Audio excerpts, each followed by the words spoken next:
And be sure to come back here in 2030, 2031 and tell me how fucking correct I was when at Key 3 Summer Game Fest they reveal Sword of the Sky and it takes place in space and we're fucking giants.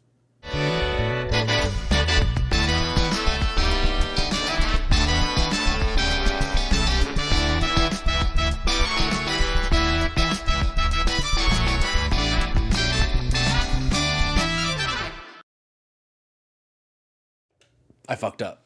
This is Drop In, Drop Out, the podcast where a mix of 7 gamers come together for an open and engaging conversation all about video games. Today it's me and Jake and Jericho. We're spoiling Sword of the Sea. Jake, I give it to you. Thank you so much. It is time. If you are listening to this after the fact on YouTube or on your favorite podcast feed, this is somewhat of a part 2 to a conversation that we wanted to have separately. The reason is that we did a not only Sword of the Sea review on our wonderful podcast that is normally weekly, but today you get 2 of them. But we also did kind of a retrospective on all of that game company and Giant Squid's games in the past. And we didn't want to be cagey about spoilers or have a weird conversation that kind of transitioned to spoiling some games, but not other games. We wanted to be very specific and completely separate everything so that we could have a lengthier conversation, a more fruitful conversation about not only Sword of the Sea as a whole, but spoilers are on. Everybody get ready. Oh yeah, let me throw that in the chat.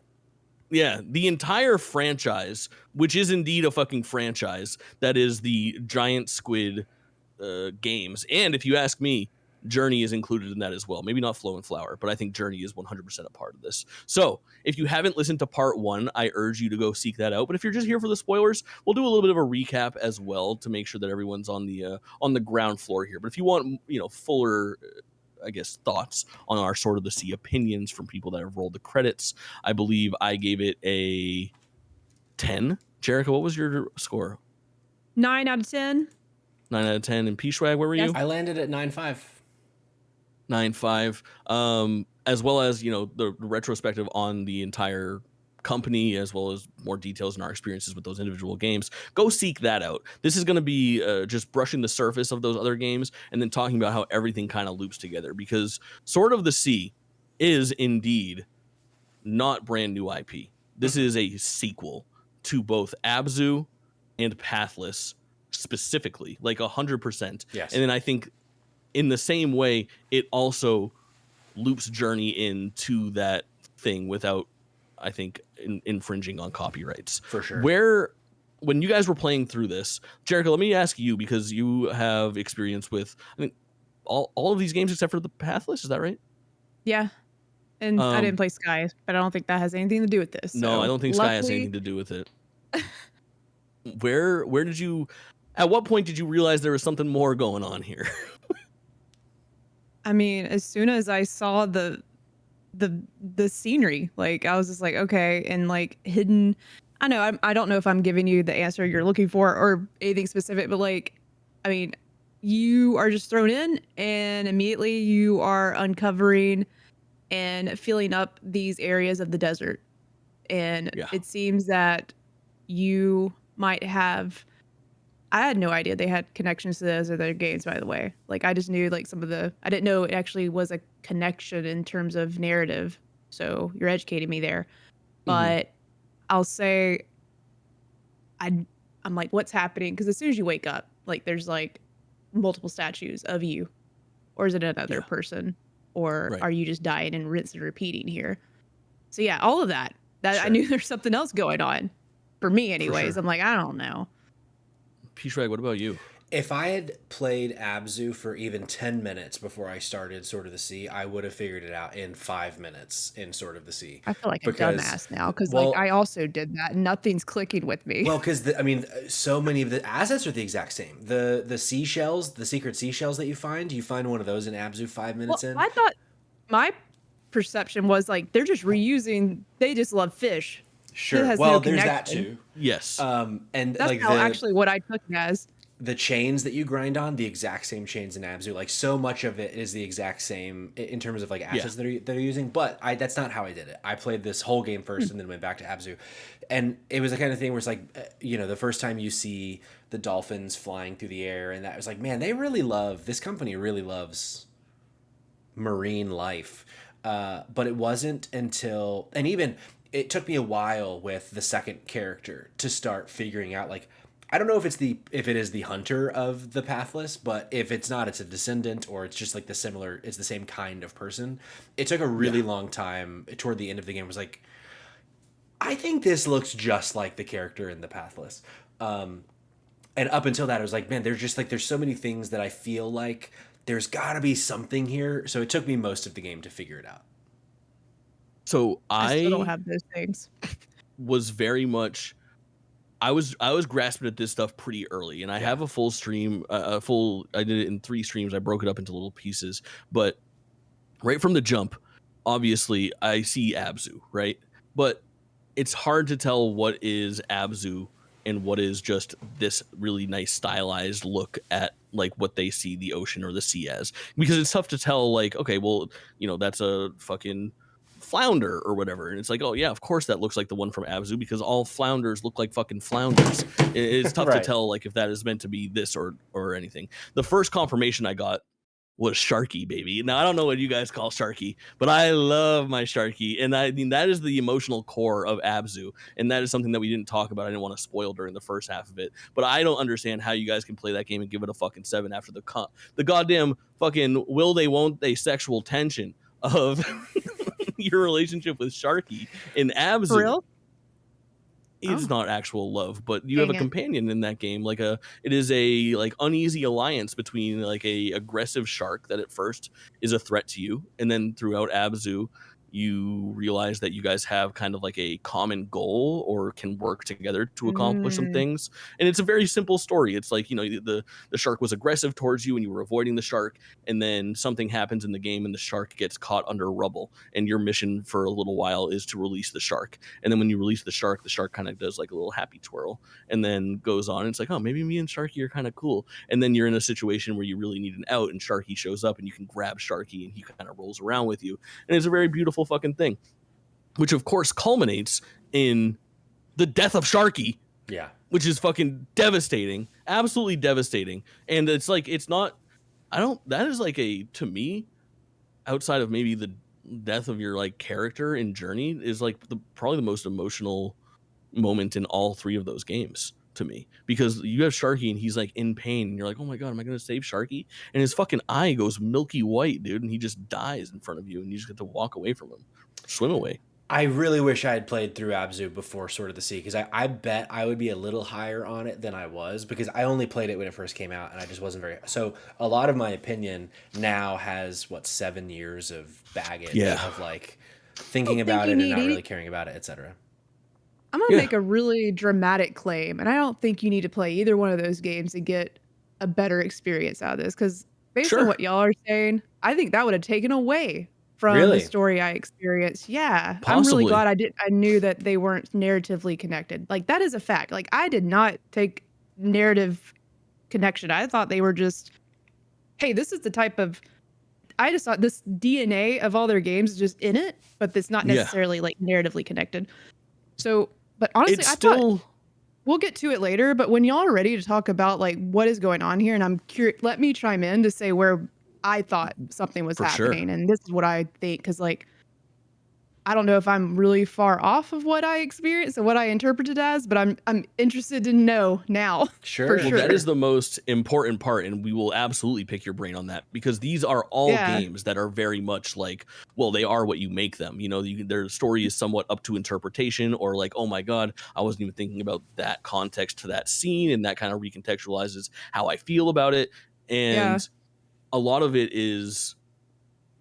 is going to be us kind of grasping at straws. Like, could this be a thing? And there are some things that are very explicit. Like, there are locations in Sword of the Sea that are the exact location from Abzu and things like that.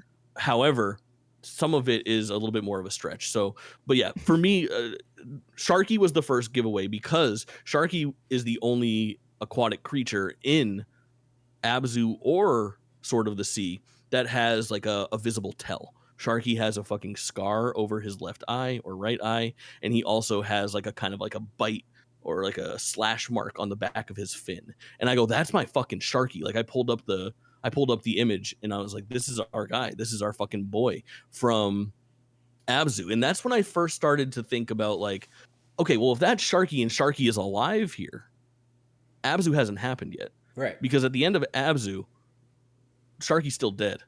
Sharky helps you ascend, if you will, and complete your mission in Abzu. Whereas, I guess more on Sword of the Sea. We'll kind of get there. We'll tell the story. So the other thing that came to my mind was initially when I saw that second character in Sword of the Sea, I go, oh, it's fucking Jane Pathless. I was like, oh, it's not. And then, okay, actually, yeah, it is. Like, I literally fucking said the second I saw her, that's Jane Pathless. And it ended up being true. So we linked all the games together. And now all of a sudden, I'm like, holy shit, we got a connective universe. Yeah. Tell me about, I guess, do you guys have an idea? I just alluded to like a timeline here. You guys have an idea of how this stuff all stacks up? What are you guys thinking? Because I have a pretty good idea, I think, of how it's I want to hear Jarek first. Sure. This is going to be way off. That's okay. It's okay. I thought there's not a timeline to this. I'm going to go very Lost adjacent. There's a sideways. There's a sideways timeline here. And I think every single game is telling a story of someone passing through to the afterlife. Like, I truly align with that every time. And I thought that's the game I'm playing. I'm like, oh, these two characters are both dead. I think they're both dead the whole time. Like, and this is their journey to get wherever they're going. And I don't know now if maybe Abzu was actually a situation, but as a robot. So I don't know, like, what are these characters? Because throughout Sword of the Sea, there's like depictions of these two regions fighting, blue and red, right? And you see that between these two characters. I'm like, okay, the way I interpret it was like these two characters are getting revived somehow, but that's where I'm like, maybe they're actually dead and this is them coming back and like revisiting everything they experienced in their life. But like just proving themselves wrong that they could work together. I know it's just really basic level explanation of the story, but I don't know. Like, I don't think there is a timeline here, but sort of like maybe those characters died in the other game. Now that I know that those are connected, maybe that's happening. And this is what happens next. I have no clue. Yeah. I don't think there's a true timeline unless there is. And I missed it. I think it's an interpretation thing. I think it's if you feel like there's a timeline because there's enough evidence to suggest that there's one. I think. Yes. And I think so. I would agree. Jake, you were saying in the previous show that they don't because they can't. It would be IP infringement to really connect this to Journey, but they do. And I think my interpretation of the big connection between Journey is the beast thing at the end, the main thing that you fight, because you might remember in Journey, about 3/4 of the way through the game, there are these like mechs, these like mech giant snakes that are floating through the sand that are like you have to avoid them, and like a story that Journey tells is that there was these two civilizations that were fighting and ultimately kind of used these giant monsters to try to kill each other, and then everybody kind of killed each other and died, and civilization basically ended, and these like mech snake things persevered. And I feel like timeline wise, Journey happened at the end of the timeline. Sword of the Sea is the beginning of the timeline, and like shit has gone down in between these two factions. But it's not the exact same two factions because it can't be actually connected to Journey. But I think that like it's about in the middle of that point, or maybe it's after it's happened, but like things aren't, because Abzu, I feel like, is pretty clearly like post-apocalyptic. Everything is dead and fucked for the most part. You're a robot, and it's very much like trying to kind of save and fix and make sure that life is persevering in this ocean. And so I feel like Abzu, it makes sense that Abzu is at the end of the timeline with Sharky being in this game too. But I also agree that like there is definitely, with you, Jerica, there is definitely a like life after life story in all of them too. Where like it's like they're playing with like touching on a lot of different things throughout their stories that I think is they're really having fun with us, and I don't like it. Us, yeah. Just be straight with me right now. Yeah. I would be interested. Like, I feel like all of them though are just exploring empty worlds though. Like you never that I think that's sort of the magic behind their storytelling is that like you always feel like you and then this other person you end up joining up with, I guess it's either your shark friend and then later on your shark friend again, but like eventually you're There's not dolphin, alone. yeah. But at the beginning of each game, like you feel so alone, and Yeah. it's these fish and these things that you're awakening and like bringing life back to things that make you feel that you are like you're not alone. So it's hard to place exactly where things actually have occurred. But you brought up a point, Patrick, like because I got to that point in sort of the sea, like when you're out in the snowy blizzard desert area and all these like massive titan, like huge knights in armor and their swords like sticking out of the ground. Like, who are those people? I missed out on that. Do y'all know what's happening there? They're huge. They're like giants. Yeah, Specifically, no. not sure. Where did What do that you got, fight Patrick? happen?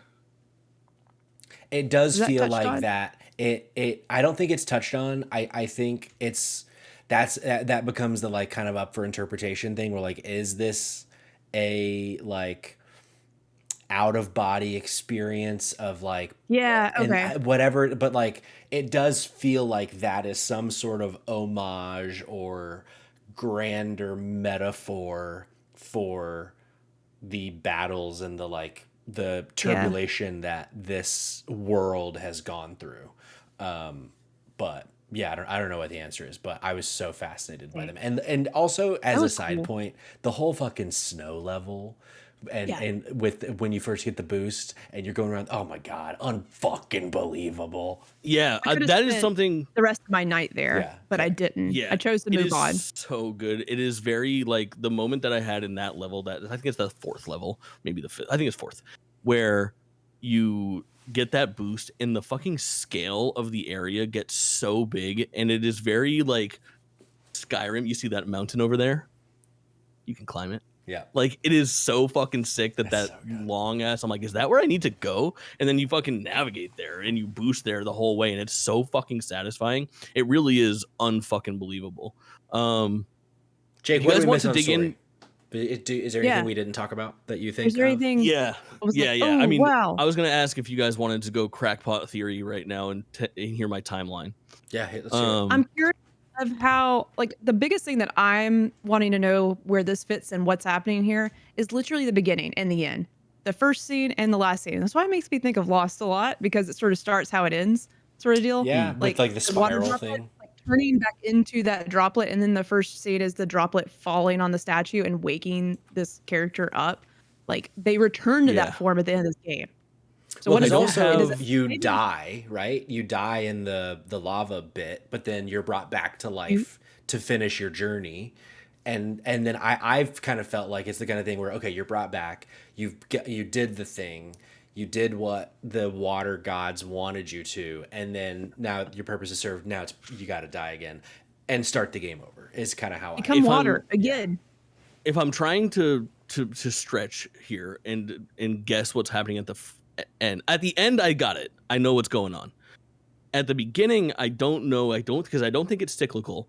And my theory is that that is probably, if I'm going for it, that is like the soul of the person that you play as in Journey. Possibly is the same soul that inhabits the statue that you end up playing as through Sword of the Sea. And that's a stretch, and it should be ambiguous because if we go too far into it, we're now infringing on the copyright that's owned by that game company. Sure. So I don't know if we ever get anything more from that, and I'm not sure how much there is. But at some point in one of the games, there is lore about the battle in the Pathless, Tor Namun, the fire snake, which is like your big bad guy in the Pathless, explains that or the battle with that snake was a war that bled the land of the sea. All right. And I think that is the key to quite literally all 4 games being connected. So the first game is the Pathless. And I think directly as far as continuity goes, I think that it's maybe like the least important as far as like the quote unquote journey that we'll have here, especially because I don't think that Jane Pathless is exactly that character from the Pathless. I think it's like one of those people from that race or whatever. probably just exists, but I think everything starts with the Pathless, and the Pathless shows what happened in that world, right? That is the start. That is that massive battle with these giants. This is like the Pathless is very easy to equate to like Shadow of the Colossus in a lot of ways, and the way that that game Mm-hmm. kind of plays out. Like, it is a lot of like, go here, do this thing, then go there and do that thing, and it's fight the giant beast and then take down the boss at the end. And again, I had to look up the ending to that game because I didn't really even like beat it, but let's just assume that that happens, and the catalyst and the world sea drying up is the catalyst for everything that happens further. Journey starts, and we are in a world without a sea, right? There's just no water there. And I think that is where things get pretty interesting as far as the connective tissue goes, because Sword of the Sea takes what happens in Journey, and at the beginning of the game, you are basically in the world of Journey. You're still there. It's all sand. There is no sea. The world is still devoid of the sea. And your character that had just woken up with the drop of water is responsible with bringing the sea back to the world. And that's what we're doing for the entire time in Sword of the Sea, is we are basically going through a completely dry land and bringing water back to it. And that was our character's mission, or that soul's mission throughout the entire thing. Then at the end of the game, I guess we have to start talking about Abzu kind of like concurrently with it, because Abzu's story is a story about resurrection. And if you remember what you're doing the entire time in Abzu, is you're trying to like essentially power this underwater afterlife shrine, I guess. You do it like 3 or 4 times, and every time you get transported to this undersea area that's mostly like dark and ethereal, and then it has like the water areas with like the actual structures that you power up with the blue. And then we see it in Abzu with Sharky getting resurrected, who helps you at the very end. That's what happens. Sharky stays dead, but he turns blue and comes back in the time of great need with the power of that like powered up shrine area to help finish the fight. And that's exactly what happens to our character in Sword of the Sea at the end there as well, where our character dies in the lava, and that is concrete, and that is what happens. However, because there's missing pieces here right now at this point, I don't know how the shrine got powered up this previous time, because it's not what happened in Abzu. I think it's very concrete that Abzu happens after because of the ending events. But basically what happens is you resurrect, you help finish the fight against the big sea snake, you vanquish it, you go to the top. More on the journey to the top. We'll dig into the game in a little bit too. But at the end, you become a droplet of water again, but you become more than just a single droplet. Rain begins. Yeah. And I think that Abzu is the result of like the overcorrection healing of the world. And I think that there's still more story to tell in that way, where when we start the game, it is all sand. It is all land. And we are trying to bring the sea back to the land in some kind of form of balance. And by the end of the game, we have created so much water that the world is now going to flood and create the world of Abzu. I buy that, because also within Abzu, I scrolled through earlier just to like kind of remind myself of some bits. I forgot there's a lot of technology in Abzu that has like been sunken, and so that is, you know, it shouldn't have been there. It shouldn't have been underwater, it seems. So I mean that makes sense to me. We can go further down the crackpot theories if you would like, because there's a big missing piece in between Sword of the Sea's ending and the stuff that we find in Abzu, because not only is there, I'm like, I feel like there's got to be some things that just happen in this world before that happens. So like I just wonder how long I think been. I got it. Okay. Report back in 2030, 2031 when that game company's, or not that game company, when Giant Squid's next game comes out and it takes place in space and on the moon. Because I think what's happening is that there is a missing piece. Obviously, we're telling the story non-linearly, with Abzu still being the furthest one. And I think the next game that happens takes place in between Sword of the Sea and Abzu, and has to do with the moon. There's a point at the very end of this game when you are ascending up so far up that fucking pillar after your resurrection towards the snake for your final battle with it, where the moon is in clear fucking sight. And it even gets to the point of almost showing like there's some otherworldly, almost technological looking, industrial looking spires and stuff that That's kind of cool. like obstruct you. It looks like you're almost like, I thought like, are we going to the fucking moon? And I think Yeah, I'm the like, answer how far does eventually, this thing go?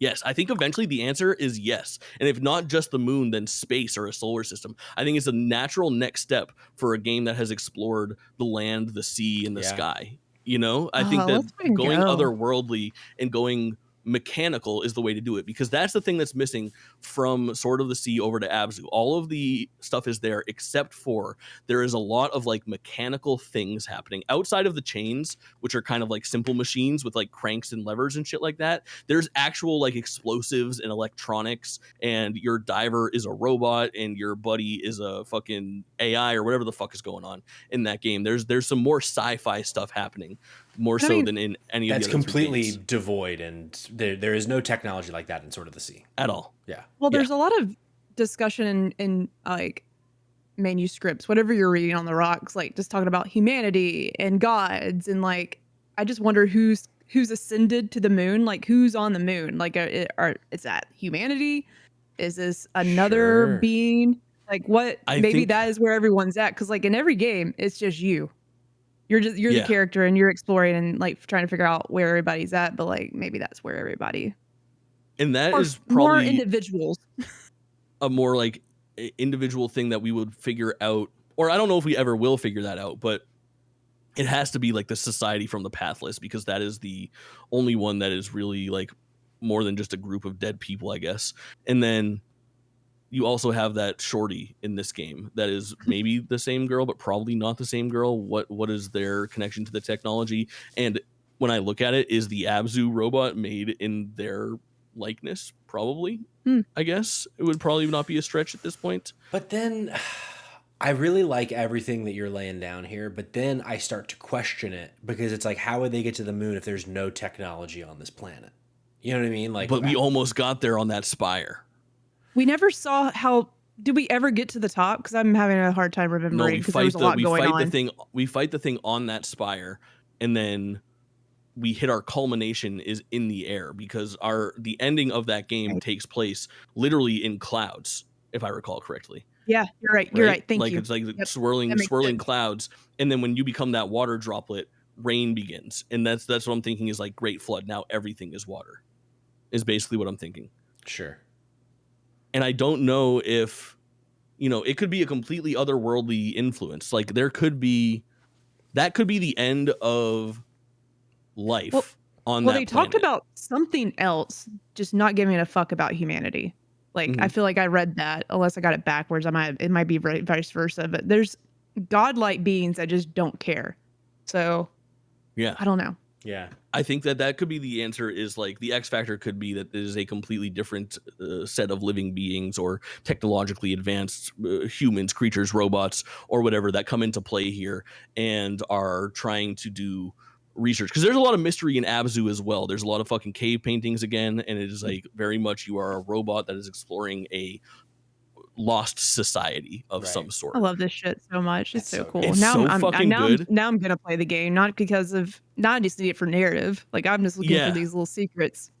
I do need like a lengthy Pathless lore video, because that is the game Yeah. that I have the least experience with. I'm the least familiar with the story, and it is the most like chock full of lore. Like there is proper fucking nouns all over the place. Like characters have names and shit like that. It is obviously like very Wow. core and important, but in addition to that, because it's so core and important, it seems like it's actually not really taken as like, scripture in these other games that are kind of more based off of like vibe, where it kind of just seems like that event happened, and that's just a telling of that event, and that is the catalyst for what the other three games, the vibey games, Well, because like a lot of what the Pathless deals with narratively is you, the character, fighting against a bigger, larger being that thinks that they know how the world should be, because there's this whole thing like, oh, the world is chaos and blah blah blah, and everyone should have a path that God should choose, essentially. And as the player, you were fighting this to be like, no, it's better that there is no path, that we are pathless, so that we can choose our path ourselves. And so you kill the god, and he doesn't get to do that. But what I'm unclear on is, does this god character voiced by Troy Baker have anything to do? Yeah. Does this character have anything to do with Well, and you as Jane Pathless are Laura Bailey in the Pathless. Oh my god! And so then it's like, Shut the fuck up. I'm not. Yeah, this is real. This is not a bit. No. Does this have anything to do with the gods in this game? Does it have? I don't know. That's where I get lost because I didn't care enough about the Pathless. I just read a plot synopsis earlier. Oh, it is Laura Bailey and Troy Baker. I fucking hate that, man. Shit. They didn't need to do that. Maybe Why they why gotta is it do gonna be all that? $40 on the PlayStation Store? I just want to play it on my know. PlayStation. It is. You can It's get it not on free Xbox. anymore? It's not. I want to play No, it. It was a PlayStation that was Plus like one of those. now, back. I don't understand. How can it still be $40 right now? I feel like it That's should be silly. cheaper right now. They're really proud of that game. You don't need to spend money on that game. I promise. Maybe it's because of them. Their I voices. paid $14. Do you have an Xbox, Jericho? Yeah, but I don't want to play on it. Blech. It's fine, Play but on it. Just play it's not on like it. my PS5 I don't Pro. think the PS5 is like fucking optimized for it. I know it's It's gonna not. upscale That doesn't everything. matter. It's just the ecosystem, Jake, and my trophies. It's just I like playing right. these games The with that only controller. And that. ecosystem that Jake's a part of is fucking Truth Social, so he's not going anywhere. I had to look up what that was the other day. I was like, what the fuck is Truth Social? Sounds familiar. God. Well, I only do all my posting on it. I just never think of the name. Do we have more lore discussion, or I don't want to stop that because I want to bring up something different. But no, I think that's like the basics of it. And I did want to do my crackpot fucking whatever you call Charlie Day and that little meme for Pepe Sylvia type of thing. yeah. I really think that is like the end game of this entire thing is that these are all connective tissue. And I do feel strongly that I have the timeline correct. And I think the next game does take place either alongside or not alongside, but after Sword of the Sea, before the Pathless, and has to do with technology and otherworldly life in space. I mean, I could see their like mechanism being something like a jetpack, and it being like, but making it not super Abzu-y, where it's like you got to really like do the maw and the fucking whatever. Have it feel a bit more like Sword of the Sea in some capacity. That There's gonna be fish in the space, right? There's got to be whales. The other space whales. For sure, space whales. The other thing that I think I only brushed by that I think is like super important is that like that shrine room that we end up visiting exactly in Sword of the Sea is the exact same one that we use to power up Sharky, and it's the exact same one that resurrects us. And the only question becomes is that if for Abzu we spent the entire game powering that up so that we could perform the resurrection to complete the task or whatever, then how was it already ready for us in Sword of the Sea? Sure. Like there was like, was it already there and we were just rebuilding its power because we used its one-time use already on a person and now we need it for Sharky? Or like, well, I guess the there's whole maybe world another story is underwater. It could lose its fucking whatever. True. That might be it. But yeah, I think it's very interesting in that the resurrection thing is so fucking cool. And I think that is like, if I were to guess, if we're looking into like now adding context and like maybe like headcanon type things, like probably when you get resurrected in Journey, that's where you ended up too. We just didn't see it. You know, if we are looping all this stuff back together before you end up going on your fucking little cloud adventure at the end of Journey and vibing the fuck out. Yeah. You die in the snow and then you end up down there in the fucking water. And all of in the shrine, the gods of Journey in the afterlife decide you are not done. And then also, something I didn't talk about during the Journey conversation that I meant to, there's that amazing fucking moment where about a third of the way into Journey, you see this light shine out of the mountain and go all the way down the mountain, but you don't know what it is. And then the game ends with the light come and like you realize, oh, that was someone else's journey reaching. Oh, it's so fucking good. It's so fucking good, dude. It's so good. I love that the through line is still the journey and that it is all still the same. I want this all to be true. You know what I mean? Because the themes, like Jericho was saying, even if it's not linear, are all there. The through lines are the same. Again, I think Pathless is kind of like its own thing where you could arguably call like Journey, Abzu, and Sword of the Sea a trilogy that take place in a very linear order of Journey, Sword of the Sea, and Abzu, despite their release order. because they have just the exact same themes and stories. It's all about life, death, resurrection, completing a task with the help of that such thing. Yeah. So fucking cool. Sears in the chat says big gyroscopic single wheel vehicle on the moon. Could be very good. I'm interested. I'm interested. Go ahead, Jericho. I was gonna say, like, I would want to know more about the giants, and I was thinking, like, in terms before you start talking about Space Jay, because I absolutely would rather have a space game next now. But I was just like, man, what if they tried to incorporate their kind of gameplay style into like a larger character and what that could look like you played as like one of those giant characters. Like, who is that? What are they? I was just really fascinated by the large guys in the snow or the sand, and like I don't know if y'all tried to like climb them every time. There was like a little mini puzzle on each of those statues. No. And the last one was the most challenging. It's like trying to step on it just right, but usually at the top of the sword there's like a shell that you can collect. Which don't forget that too. Does that give you anything extra if you find all the shells? I'm curious. Not sure yet. Yeah, I'm very close. I'd like to be one of those giants. Yeah. I want to be one of those guys walking around, like be this massive character. You're huge, but in actuality, you don't feel huge. But in this world, you are massive, but you don't feel massive. Sure. I would love that. I would fucking love that. A little bit. For sure. I love Little People Big World or Big People Little Worlds. It's one of my favorite things. Grounded. It's very cool. Nice. YouTube.com/drop so true. and drop out pod. So Jake, true. you didn't find a single shell, did you? I was about to say when we were talking about like connections, they were like, yeah, and the shells are the same too. And I was like, there's shells in this game? Yeah. That's like the secret collectible. There's like a few in I'm like the level. shittiest gamer. Which is so funny because you always talk about your fucking gamer's intuition. Yeah, you somehow. My gamer's intuition is really good. I found a shell. Like it's right there. Yeah. You know? I found a frog. I didn't toad. notice that. See, I didn't find a frog until very, very late. Too.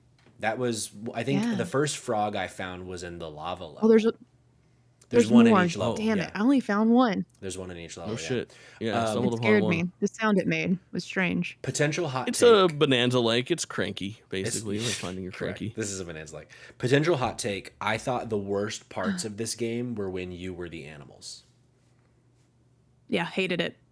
Kind of really bad. I like the shakeup. I like the shakeup. I kind of hated it. Something felt really bad about hitting that goddamn shark and that dolphin against walls. I felt like they were getting the shit beat out of them, bouncing around. I'm like, they could have done something better with that, especially the dolphin. I'm like, I'm just hitting crystals trying to get money. And I feel like this poor dolphin's going to have brain damage after all of this, how hard it's hitting these rocks. I felt like the dolphin was more fun because you could jump, and you couldn't jump as shark. Yeah. Shark, you could just go faster. And that, it really got on my nerves that I couldn't jump as shark. I was just so excited to be Sharky in that moment that I was so fucking excited, like to that is is the same in this shark, world. That one. That is unequivocally the same shark. It has the same exact scar over its eye. It has the same chunk taken out on its fin and the same scar on the side of its fucking body. That is our shark, and that shark is alive. And there's a little bit of a scale issue. I think one could probably argue. Is there? But, do you remember? With Abzu, do any of the cave paintings match the character models of Sword of the Sea? I mean, it'd be hard for them to do I that didn't look at any of those cave paintings, I don't think. Yeah, would be so... I barely remember. Because I'm going to go back into Abzu and look at some of the paintings and see if maybe those match. Because that would be cool if 7 years ago or whatever, they had this idea. Fuck, I wish we were doing a little bit more of like a edit here, because I think I fucked up the intro a little bit. I would love to have a call to action. If you are listening or watching this, like I feel like we are doing this. A lot of the reason why I decided to split these up and do like a full-on spoiler cast and talk about all of these games with no breaks was because this is a underserviced corner of the fucking community. I was looking for fucking videos to tie all this shit together, and they just don't fucking exist. Like there's maybe a conversation or two on Reddit down some threads and shit. There's not a lot of stuff because I'm looking. Yeah, this is me spitballing here. If you guys have a better idea or a more concise idea, please, I mean, the best place to do it essentially would be go to the fucking YouTube page and do the comment section or join our fucking Discord. But I would love to hear if you are going to support this, if you have another idea, if I'm wrong about something. Like, I would love to piece this thing to fucking together. I don't know. I love it. Do you guys want to Go ahead, Bishwek. You said something else. I know what you're saying. I love this idea. I'm trying to scrub through the YouTube video to find any of the cave paintings, I haven't found a I single one found yet. some photos. Well, what I was about to say, all the photos of people that I've seen in Abzu here are all wearing yellow, and they all look like the robot. And nothing seems to have red or blue incorporated. It's all gold, but a lot of the gold pottery and the buildings and stuff are everything I just witnessed in Sword of the Sea. But Except the something that people. I didn't mention earlier, the dolphin statues all over Sword of the Sea are in Abzu. Those like dolphin soldier looking guys are all over Abzu too. So there's something there for sure.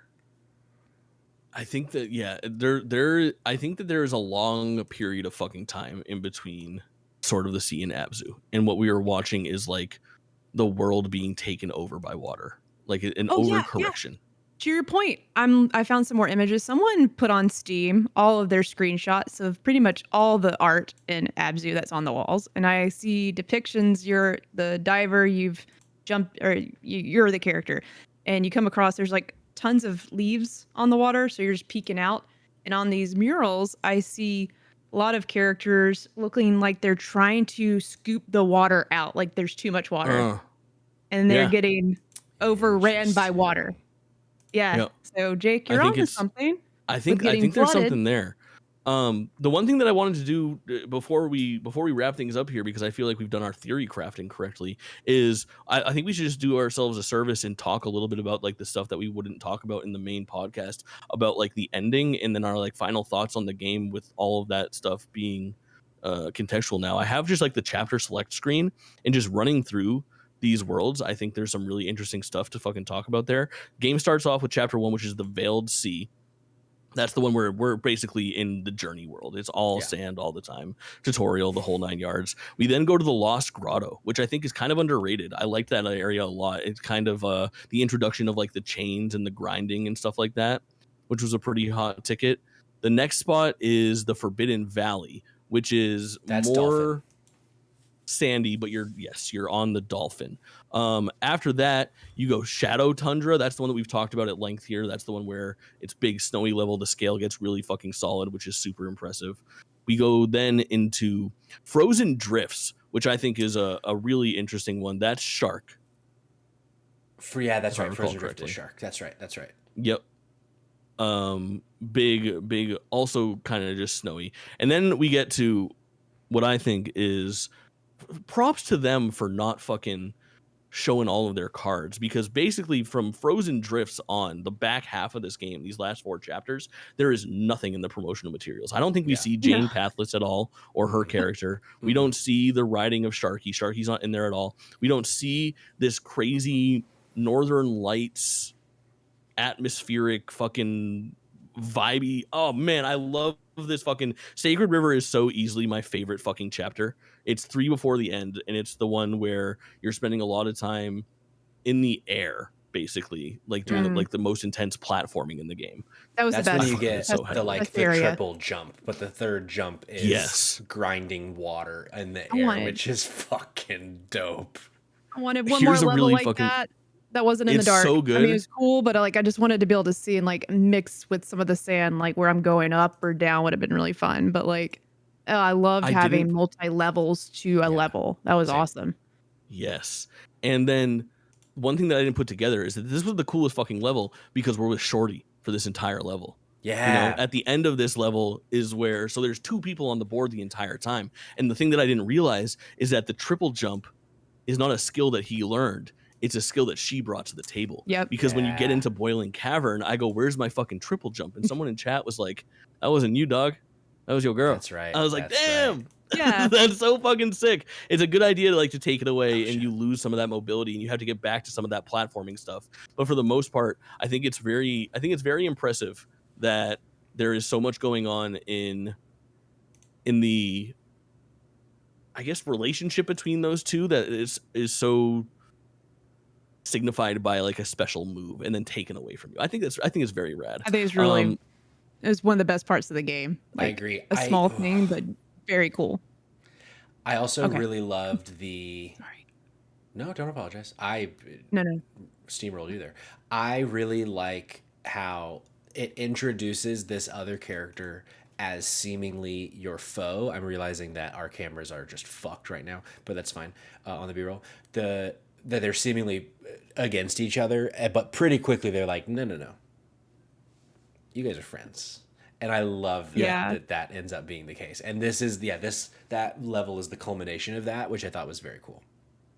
I got really concerned it was going to be like they're pitted together the whole time, and I'm like, what's going to happen? Yeah. Okay, what's new? But I love that friendship happened way sooner than I thought. Yeah, it is very good of like subverting your expectations in that way, because it's such a normal thing to do at like a video game or movie trope, to just like, oh, I found the shadow version of myself, and I immediately pegged it. I was like, oh no, now we just met. There's that person. Like I think in that second level in Lost Grotto or Forbidden Valley, I think it's Lost Grotto, where you meet them for the first time and then they kind of go their separate ways. And then as you're progressing through it, you'll kind of see them in the distance, like kind of stalking you or like going on their own way. Like you'll just kind of see them at the corner of your eye. And I was like, oh, it's my brother or father or enemy or friend. Like, yeah. I was like, it's that character. It's Shadow Me or whatever the fuck we're gonna get into with this. Yeah, my very jaw hit the floor so the very first time you see them is at the end of the first level, the whatever C, but you only see their feet, and I'm like, oh, there's somebody else here, which is like, ooh, I can't wait to see what that is. And then there was, in my second playthrough, there's a moment in Lost Grotto, because I'm trying to get all of the shells and stuff that I didn't see the first time because I didn't get the shell in the first game, that you go and it's like, it was so off the beaten path. You got to go through so many different things to find this area that you never would have known existed. And I get the seashell and I turn around and the other character has been following you, but you don't see them. And then you turn around and they see that you see them, and they like kind of stop for a second and then like jump way up in the air. And by the time you make it out and look around, they're not there anymore. I'm like, this is so fucking good, dude. That is nice. That's a really cool touch. Yeah. I had no idea. Yeah, they fucking nail it with this. And there's now that I'm thinking about it, there's stuff that we like, there's like just movement stuff that is so fucking cool in this game when you have both of them. And now it's reminding me of other movement stuff that I forgot of, like in Journey and Abzu, your interactions with the world are so passive. You let out a pulse and the pulse either activates or deactivates something in the world. And there's no like tactile feedback to that. Whereas in this game, sometimes you'll use that pulse, and when you pulse and interact with something, it'll kind of fucking glue you in on it, and you'll crack that treasure chest open or press that button. And it's so fucking satisfying to have, like, once you realize how that mechanic works in this game, you start kind of setting yourself up for it. You're like, I'm gonna fucking zoom into this thing and then smash square, and it's gonna cut into that scene. He's gonna smash his way into that box. It's gonna look so fucking rad. Oh man, I love that shit so much. The amount of times that you're also in New Game Plus, you can turn on a toggle to tell you how fast you're going. So you're like going like 420 miles an hour, and but then you come to a thing that you interact with, and just you go from 400 to 0 in less than a second, and just like there's something about that that's so satisfying. Of the world is moving so fast, and then you just come to such a quick stop. It's so good. This game fucking rules. It is. Who else wanted more situations where I'm in a tunnel and I'm going around in circles? But I feel like there was missed opportunities with looping. Yeah. Well, there's that one time with that boss fight, maybe twice. I might be misremembering, but I was just like, I wanted more of that. Yeah, that all happens in that last chapter, which I want to talk about that last chapter. There are more tunnels, because just not with a bad guy. Got it. There's that fucking last chapter is so dense. I can think of 4 times in a tunnel. Yeah. Shut up. Maybe 3. Maybe I'm. Could you guys go around the tunnel? You can't, right? Yeah. Yeah, you can. I never completed a loop. No. What? My brain just doesn't work. I never completed the loop. I always fell off the top. All you do is just you keep holding right or left. You're probably jumping. I was kind of trying to twirl my controller. You don't. Yeah, you just hold one way and it'll just my brain's broken, unfortunately. I'm pretty sure there's a tunnel that you can loop around in the Lost Grotto, and there's one that you can loop around in the one that we were just talking about with the boats. I love one of the things that, this is a little bit off topic, but one of the things that I'm just thinking about right now is some of the story beats in this. I love, like, although there's workarounds, there's a lot of like finality to a lot of the things that happen in this game that I think are so fucking interesting, where in a lesser video game some of these things wouldn't stick. And I get that we kind of like get around it by resurrecting and whatever, like the character comes back, but in the long run the result is always still the same. Like for fairly early on at the mid game, you break your sword and your sword's gone forever. Like that sword does not come back. You use the shorty's sword, who also has a sword. And then at the end, we return that sword to her because that wasn't our sword. That wasn't ours to use. It wasn't ours to keep. It wasn't like he was like giving it to her. He was giving it back to her. And then in the same way, you're so right. In the same way, your character fucking dies in the lava during Boiling Cavern. During that fight, you just fucking fall through the lava, you burn up, you fucking die. And then you do resurrect and you become, you know, Shadow Sharky like before, and you complete your mission and potentially overcorrect and create the world of Abzu. But you fucking die, you do die. That is indeed where it all ends. You get that little extra moment, but I thought we were going to come into this podcast and everyone else didn't actually die, but then it's continued. I was like, oh no, I guess there was no way to survive that. Eventually there were no more boats you could jump onto. For diligent listeners, part of the reason why I was telling that Kingdom Hearts 3 story and the other one is I wanted to have the fucking moment where he was under there and Goofy goes, Sora! out of the fucking microphone during the resurrection. It's perfect. It's too easy. It's too easy. Just to run through those last two. So Boiling Cavern is really dope. You lose that triple jump and there's a lot of like puzzle solving and platforming around the lava. Obviously the visual aesthetic of having all the red in a game that really hasn't had that much so far is very nice. And then Sky Abyss is, we talked about not replaying things. I need to just go at least like watch like a playthrough or watch my own VOD of the entire Sky Abyss level, because that shit is so fucking crazy. It is like full on anime. You are jumping up the clouds. You are going down pipes and sending out nuclear fucking blasts and collecting speed balls, doing speed. I don't know. It's wild. Yeah, I'm excited to get back to that one because I burned through that one pretty quick. It's also a short chapter, but I was playing in bed and Rose was about to go to sleep and she had not seen me play this game yet, and she was a little drunk and was just like asking me all these questions like, so are you in the ocean? I was like, no. She's like, I think you're in the ocean. I was like, I mean, there are. She's like, but then why are there dolphins? I was like, well, okay. Now we're, you know, do we want to have a philosophical discussion about the Pathless, Abzu, and Sword of the Sea right now? Yeah, but it's awesome. Yeah. Listen, I hope that people that are listening to this in the future correct us if I'm wrong, if any of us were wrong here on the things that we said. I hope that we are right, at least in some ways. I hope that this brings a different form of thinking to some people that listen to it and they're like, oh, I never thought about it in that way. But most importantly, I would love to hear if anybody finds this different ways of thinking. I mean, we have 3 different opinions here on the show, and there's got to be hundreds more, thousands more out there. We need more. Well, you're not, these voices aren't, I can't find them on the internet because I was curious. And I couldn't find any answers. This is the most I've gotten because of y'all and finding those images. Need to make this video between the 3 of us. Maybe we need a fucking video essay on this, or maybe this is enough and this is where the fucking community lives. And maybe you realize that we're doing based shit like this about all kinds of different games that you might be interested in, and you should go to dropindropoutpod.com and find us on Discord and listen to our fucking podcast that we make over on Spotlight Games and JK Games and Jake Twitchin streams and fucking Cognitive Clips video essays. We got a whole ecosystem of stuff going on. I do truly hope that this video more than others finds its audience. Not more than others, but okay, yeah, more than others. I'm passionate about this one. I really love these fucking games, and I love Sword of the Sea so much, and I hope that we can have some further conversations about it, and be sure to come back here in 2030, 2031 and tell me how fucking correct I was when at Key 3 Summer Game Fest they reveal Sword of the Sky and it takes place in space and we're fucking giants. Hammer of space. Hammer of space. Jerica, Patrick, thank you guys so much for joining me. I appreciate it. You guys are the fucking best. Great conversation. We will now wave at the screen and smile until it all ends.